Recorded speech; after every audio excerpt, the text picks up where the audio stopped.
I have no idea what that is. I think it might be a smallie.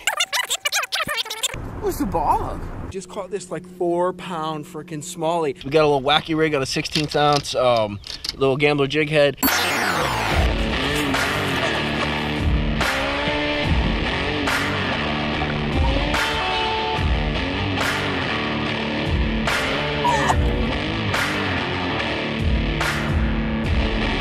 Welcome to mikeybalzz Fishing, guys. I like to start videos sometimes with things that I've almost like never seen before, like a bluff cliff point. That makes me echo. What's the plan for today? So we are always going through our learning process since we are new to Alabama and new to this whole TVA kind of like central southeast kind of fishing. So a part of this learning process that's something I'm not super familiar with. We have canals down in Florida, a ton of them, and bass spawn in them. You can sight fish them. They get current. They do all kinds of things. But the thing that they have up here is you have the main river channel, and then you have what's right around this corner. Creeks. And the creeks are kind of like canals, but a little bit different because they do oftentimes have like more current. They have more swings. Our canals in Florida are a lot more straight. These guys are a lot more curvy. They have different depth variations too. Our canals are dredged, whereas these are natural creeks, and natural creeks have different kinds of curvature. So for instance, when they swing out, it tends to be steeper on the swing out side and then more of a flat when I'm talking about like depth contours and depth changes. So there's all these different nuances to like fishing creeks versus fishing canals. Why am I talking to you about this? Well, as we go through this learning process, we need to learn different things. And right now we're in kind of like a spring time of year. It's a little bit chilly out here, but it's gonna warm up. But what do bass do in the spring, boy? What do they do? We love. Oh wait, no. Let's get it on. Ooh. Probably get flagged for that. Dude, they do it. Like it's freaking, it's that time of year. And just like in Florida, they do it in the, oh, say hi to Bog, guys. He's sweatered up and ready to fish. He didn't get to come out a couple times ago and he was very frustrated with me. Hello. All right, as usual, subscribe and like. If you hate me, but like Bog, help him out, bro. He needs some food, right? But yeah, the point being is these bass should be kind of moving into these creeks, so it's a great opportunity to kind of learn about them, get some bites, and break them down. I think there's cover in here. There's ledges, like there's tree falls, there's stumps, there's bog. Getting off in my face, thank you, bud. There's gravel. There's all different kinds of structure. So let's today go ahead and break down some of these creeks, look at them, learn what we can from them. We got a wide range. Oh, you gotta chill out, dude. I gotta do this intro. Oh, get friggin' French kissed by my dog, which is kind of nasty. Well, let's go do this, guys. Make sure to like and subscribe if you enjoy these videos. I always appreciate your support. We're gonna go fishing here, and it should be an awesome, beautiful day. Thank you guys for watching. Are you sitting on my lap? Do you sit on my lap? Is your name Bog? When did your name become Bog? Bog Goose, high five. Baits we have tied on for today, we have magnet rig. This is a little 3/8 ounce flipping jig. I might go up to a 1/2 ounce. We got a little wacky rig on a 16th ounce little gambler jig head. We got a Ned head TRD. This is a drop shot rig, not yet rigged out. We have a S waver. This is a smaller version because we are dealing with possible smallmouth. Right here I got a crankbait rod. This is a mag crankbait. I can throw like a DT16, a 6XD on here. It's got a clip for now. I'm gonna see what we run into. We got my magic square bill, that mega bass that's super duper expensive, but I love it because it catches them. And then we have a classic wiggle wart for those mid-depth range. Everything except for the S waivers on fluorocarbon, anywhere from 10 to 15. My drag baits are probably 15. Everything else is pretty much 12. These guys are all braid to fluorocarbon, 8-pound or 10-pound leader. 4-pounder. Fish on. Thought I was hung, boys. Oh, he come off because I didn't get a good hook set. Darn it all. What are you getting all fired up about?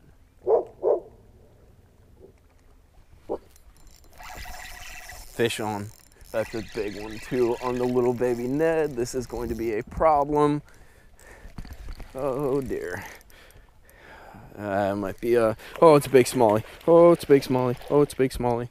Oh God, we got a little Ned. So we're post cold front, so these fish are a little bit maybe not as moody as I suspected, but they're definitely a little bit moody. And so we had to downsize from our mag Ned, and we're just throwing around these bluff falls in this creek, fishing very slow. One thing that I've noticed that's kind of interesting is my drag just burns out. Is the smallmouth if you let pressure off of them, when they pick up the bait, they drop the bait. And I've heard that about spotted bass. We've talked about it on Smith Lake, but I'm starting to learn that that's kind of the, oh, that's a nice, oh man. Bog, we got ourselves a pescata, or a pescado. I think it's a pescada. Oh, that's a nice one. Come here, come here, come here, come here, come here. She doesn't want to give up. These fish are winners, bro. Winners. Hashtag winner. And she spit the bait. It's Bog. Little hook. I gotta work on landing my fish. Fish on.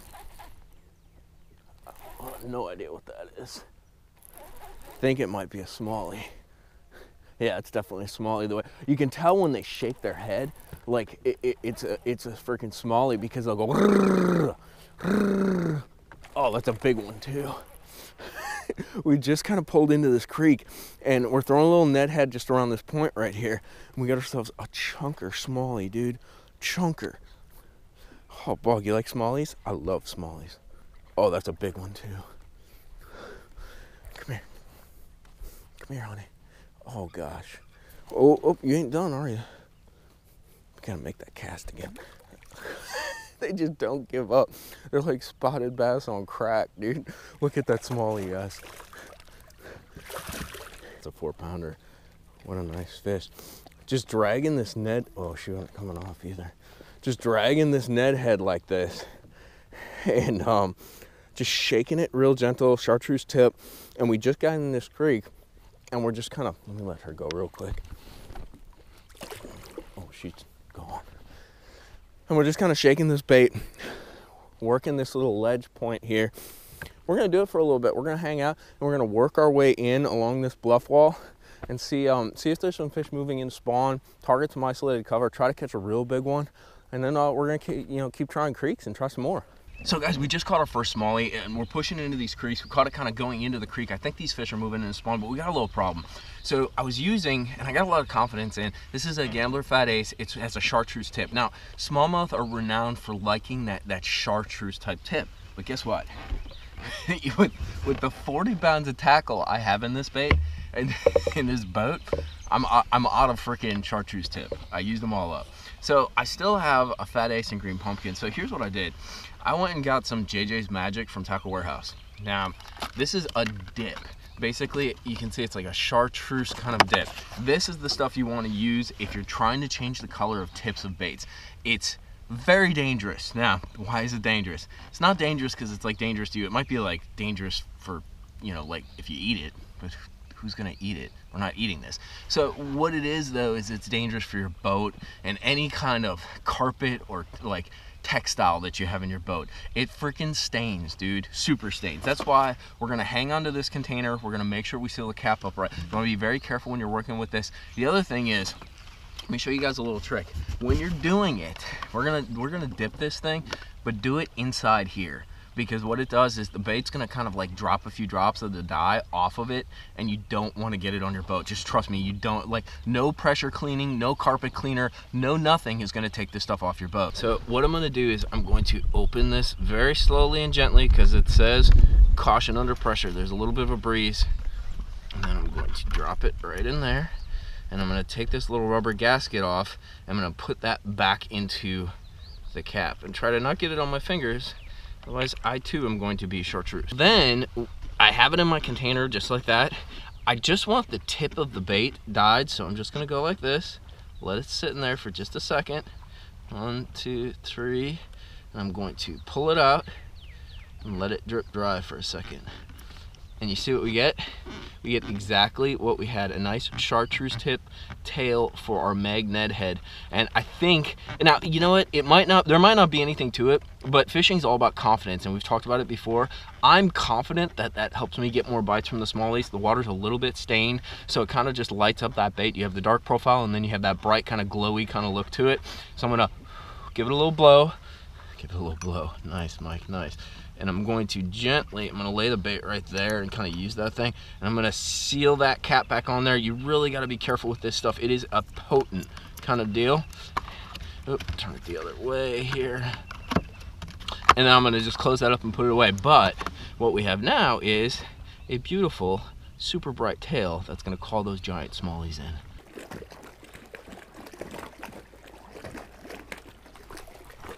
Fish on. It's a big smallie.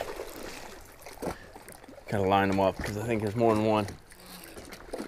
Is that a smallie or a spot? Oh, it's a largemouth. It's a spot. Dude, it's crazy because you never know what you're gonna catch. Come here, bud. Right off this bluff wall right here, we're kind of mixing it up. Don't come off. You wanna come off. That's a largemouth. Go ahead, get. You'll get your... Guys, I don't know if you can see this. I'm gonna let her go real quick. But we're fishing this bluff wall right here. I'm gonna make another cast because there's probably more stacked up. But this current's flowing from the dam, washing out here. We kind of ditched the canals or ditched the creeks for a little bit. We caught a few, but it just wasn't panning out, so we kind of moved out to here, and it's a nice fish.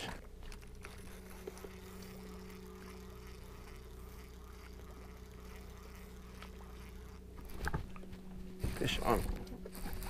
Oh yeah, that's a big brown fish. Right off the freaking... Oh God, stay on. God, they're crazy. Once again, the bluff walls, guys. Bluff walls. Come here. Oh God. She's gonna come up. Oh, hold on.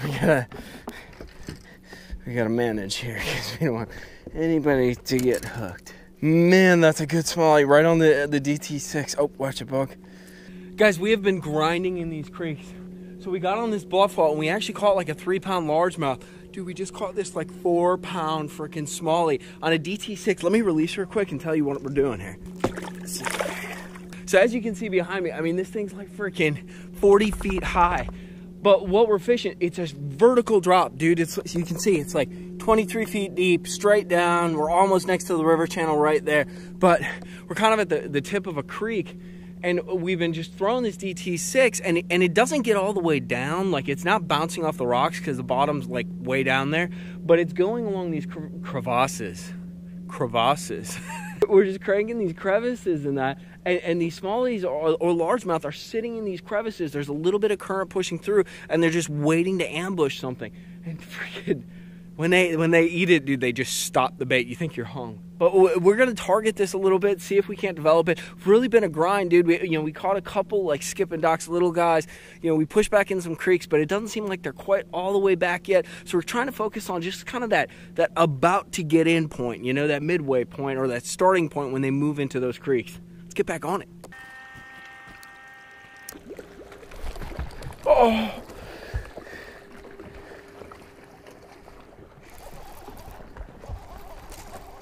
Fish on. What the hell is that? Is that a baby smallie? No, it's... Dude, there's a bunch of fish right here.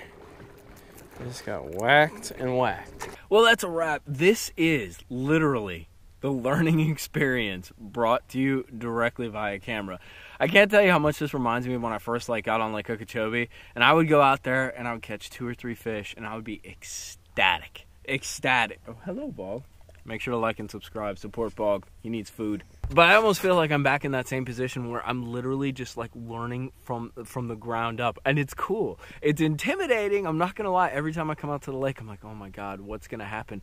But it also keeps my mind open, dude. It keeps me kind of open to looking at things in different ways. And maybe, I'm not saying it's going to happen, but maybe, we might figure out some things that locals kind of aren't seeing because we're being a little more open-minded. I know that happens a lot in Florida, dude. We'll have a lot of guys come down on Lake Okeechobee and we kind of get in a rut, when the bite's tough or when things just aren't happening maybe the way they did seasonally the year before.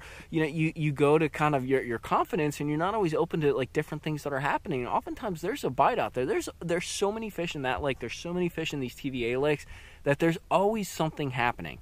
Always something happening. And it's just a question of finding it, yeah, but being open-minded enough to find it. And that's really the key a lot of times. But dude, we missed some freaking studs. It happens. But in any case though, we moved through the day, we kind of ground out. It really slowed down. There isn't much current going right now, and I think that's really a key. We really didn't fish like the dam and things along those lines. We really focused on those creek areas. We skipped a freaking a shaky head. Caught a little guy doing that. But really, like at the end of there towards the end of the day. We didn't catch a bunch. I missed a couple bites, but these bluff walls, actually I got a couple behind me, like this right back here. These really vertical structures, dude. They're super tall, and literally they just keep going down like that underwater. It's like a flat wall. And we were taking a Rapala DT6. Let me show it to you real quick. It's this guy right here. I like the green. I don't know if it's a good color. I just like it. It's kind of like a green craw. But a DT6, that's on 12-pound fluorocarbon, and we were throwing it along the wall. Now, we weren't bouncing the bottom with it. We were just kind of like getting it near the wall. Every once in a while, we'd hit a rock that stuck up, but we caught like a 4-pound smallie and another 3-pound largemouth doing that. We probably should have run more of that. We really burnt up a lot of the day after we caught them off the, or I should say, lost those fish off that point. We really burnt up a lot of the day trying to push back in creeks. The water temp just isn't what it should be, I guess, yet to really have them way back in there. But it's going to happen. They're going to get back there. But I mean, that's all there is to it. It's time efficiency, dude. I kind of thought something was happening. It wasn't. And we kind of moved over to those bluff walls, and those vertical walls seem key. But just slow cranking, you just kind of reel it along it, and you make a million casts to get one bite. But they tend to be bigger fish, dude. I don't know if it's because they're suspended or if it's because they're like lonely fish. There's like one crevice they're sitting in or one little kind of like current block or something, but they're big, dude, and we like big. But that's a wrap. I hope you guys are enjoying kind of going along with me in this learning process. It is freaking awesome, and it's going to, when I look back in a year or two, it's going to be so cool to see how much I know versus right now. I think that's what I'm most excited about. Like just understanding kind of where to go, you know, when certain conditions kind of appear, what do you do? And we're also trying to focus on different lakes. You know, we're fishing Wilson today. We fished Smith. We fished Gunnersville a little bit. We're going to spend some more time out there. We're going to go to Pickwick. We did Chickamauga a little. There's going to be a lot of learning going on in different kinds of places, but there are going to be some likenesses between them. So it's going to be kind of interesting to bring everything together and reapply as we go. As usual, if you guys are up here and you want to go fishing and you want to shoot some video, shoot me a message. Drop me a comment down in the comments box and that. And if you guys have any suggestions for what I did today and tweaking and critiquing it, you know, I'm always open to people that have different perspectives and know different things than I. And I need that right now because I don't know exactly what to do out here in the current, in these bluff walls, in this kind of pre-spawn, spawn kind of period with slightly tinged water. There's so many different factors, so throw me some advice, dude. I'm always open to that, and I always appreciate kind of the insight that you guys have. But I hope you guys enjoyed this video. Say hi to Bog. Did you see fishes? Oh, you got suntan. Oh, he's a bog beagle. Make sure to like and subscribe. Thank you guys for supporting the videos. We will see you next time somewhere fishing or from the bass cave. I don't know, but tight lines. Till then, peace.